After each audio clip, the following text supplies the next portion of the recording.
Well, greetings, my snow disciples, and welcome to Snow Church for Wednesday, February the 8th. I am John D. Rev Snowflake.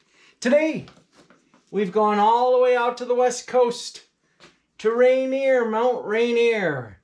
I know I was talking about that yesterday, and I waited a while today for the sun to rise there. The sun has just risen there within the last 10 minutes or so. And they got dumped on, as is so often the case. This is the lodge at Mount Rainier, and yeah, I can't even tell, but I wouldn't doubt that they got 3 or 4 feet of snow. That's just what they do. And then what's interesting is the park employees. You'll see them come up with, usually the grader comes first, depending upon how much snow they got. Sometimes the snow go comes first, but at any rate, got a gigantic parking lot that they clear out, and it's interesting to watch them do that as well. But no vehicles have made it up the mountain yet today. But like I say, they will be there shortly, I would imagine. Here is the snowfall for the last 24 hours, and barely a lick east of the Rockies. Had a little bit in the eastern UP. There was a little bit across central coastal Maine, but it was the Cascade Mountains there in Washington State that was the benefactor of quite a bit of snow in the last 24 hours. And if we're going to go to the radar, we're not looking at much snow either. This is all rain down in Texas, Oklahoma, and Arkansas. But this is going to be the snow producer for areas of, what are we talking about? Eastern Iowa, central Wisconsin, and the eastern UP. More so tomorrow during the day. There may be some flakes sneaking their way up into eastern Iowa, southwestern Wisconsin overnight tonight, but really this system will be the main snowfall. Really, it's the main snowfall story for the Midwest all week, but it certainly will be the main story for central Wisconsin, northeast Wisconsin, and up into the eastern UP, anywhere between probably 6 and 8 inches to fall in those areas, and I wouldn't be a bit surprised if maybe a few sneak up to the double-digit ranges as well. In fact, one of the models does have Madison at 10 inches of snow. Let's look at the model, shall we? Shall we? We shall. Guess which model I'm going with first today? The European model. Oh my gosh, am I that predictable? At least something's predictable around here. So here comes those snows. This is by about 7 a.m. Eastern time, so 6 a.m. Central time. Tomorrow morning, the snow is getting going here in Iowa, and then watch how they spend the day streaking north. You know, I forgot northern lower Michigan as well. You guys are going to get some much needed and much desired snow. This is by about the wee morning hours on Friday, so most of the snows will be done. There will be a little bit of lake effect that kicks in right behind this system. Temperatures barely cold enough to produce lake effect, so we're really not looking for much more than maybe an inch or so in most cases. And then things quiet down again. And then by the time we get to is it the very end of next week? I forget the timing. I'm getting old. Yeah, it is the very end of next week. Look at that one. Another one almost right over the same exact spot.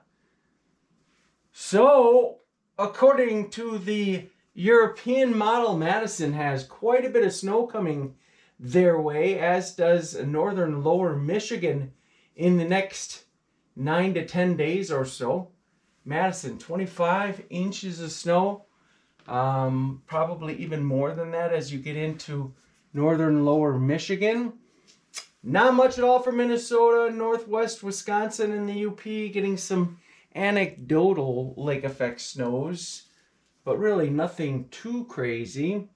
For those of you heading out west, lots of snow out there. These totals are always underdone because these global models don't always do the best job of picking up all the nuances of the mountain snows. I mean, obviously it indicates where it's going to snow. It understands between the mountains and the lower elevations, but the kind of the resolution of the model can't pick out all the finer nuances. Actually, well, there isn't a model that can. There's just so many dynamics going on in the mountains, but I digress. Let's get to the GFS, which is a little snowier, I think, in the next 10 days, and different as well as we get into the second half of next week. So here comes Thursday, and here comes, well, tonight and Thursday's snow with that little bit of lake effect. And then things quiet down. And then by the time we get to about later Wednesday, Thursday, we get some snows going across. And then even more by Thursday into Friday. So you can see how it has those Thursday, tomorrow's snows in there, but then does not repeat with a gangbuster event for the end of next week. It has moderate to embedded heavy snows up across Minnesota, northern Wisconsin, and the UP for the second half of next week. So dilemmas among the models, which is certainly not surprising, but I guess we'll just wait things out, get through this storm tomorrow, and see where we go from there. As far as temperatures go, we're going to be riding a roller coaster here, not between super warm and brutal cold, but today just about everywhere in the Midwest is going to find their way above the freezing mark. In fact, we here in the Keweenaw are supposed to see 40 degrees and sunshine. And you know what? I gotta say, I'm not going to complain about it. You know what I'm going to do? I'm going to take a walk outside and enjoy that weather because not that it's been a brutal winter by any means, but it'll feel good to maybe even be able to take my hat off and walk around outside and feel those sun rays. It will cool down for tomorrow and Friday, back down to about average in most of the Midwest for this time of the year. And then the weekend looks like we're going to warm up again, especially Saturday. Might cool off again a little bit Sunday. And then maybe another warm up to put a good chunk of the Midwest above freezing by Tuesday of next week. And then beyond that, cooling it back down to about average. So, I guess we are kind of getting to that time of the year where thaws can become more frequent just because we're, kind of exiting out of the core of the coldest part of winter historically. But it's still way too early to be saying sayonara to winter altogether. That shouldn't be happening for, about a month in the northern Midwest. Maybe down by the time you're down into Chicago. Yeah, you know what? You got a couple of weeks left, and then it's sayonara to at least regular winter weather. But us here in the Northwoods, we should get into at least the first week or so of March with, winter weather dominating things. And then let's just run this thing out into La La Land like I like to do. And there are more storms. In fact, here comes one. And then I believe there was another one getting ready to come in right towards the end of the period. So, look at the next 16 days or so based on the GFS. Not too shabby, but unfortunately, a lot of those snows are beyond, let's say, day 6 or 7 in the forecast period. That's the only bummer part. Real quick here, the upper air charts. This 500 millibar, we're looking at vorticity, which is energy. Energy causes the lifts. You know, we've got a very discombobulated polar vortex. It's not really all that concerning. When it's like this, it keeps the brutal cold air out, but also keeps massive warm-ups from going on. And then here comes the storm for Thursday. See that puppy slide through? And then here comes the one for next week, Wednesday, Thursday, right here. Actually kind of surprised that the GFS doesn't have more snow to fall across the upper Midwest than it does given this scenario. And then the last one comes in right about here. Yeah. But you can see how there's another one lined up, and that, given this flow scenario, it should wind through a couple of days later. This would be the evening of the 23rd of February. You believe all the way getting out to the 23rd of February. So again, it isn't the most exciting, like I said, unless you're in central northeast Wisconsin, northern lower Michigan. We'll get some pretty good snows tomorrow, and I'm very, very happy for you.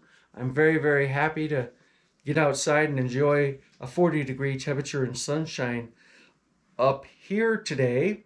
And I'm also very happy that you folks took the time out of your day to watch this video. It really does mean a lot to me that you guys do this. It's well, pat on the back is really a nice thing for me, and it's much appreciated.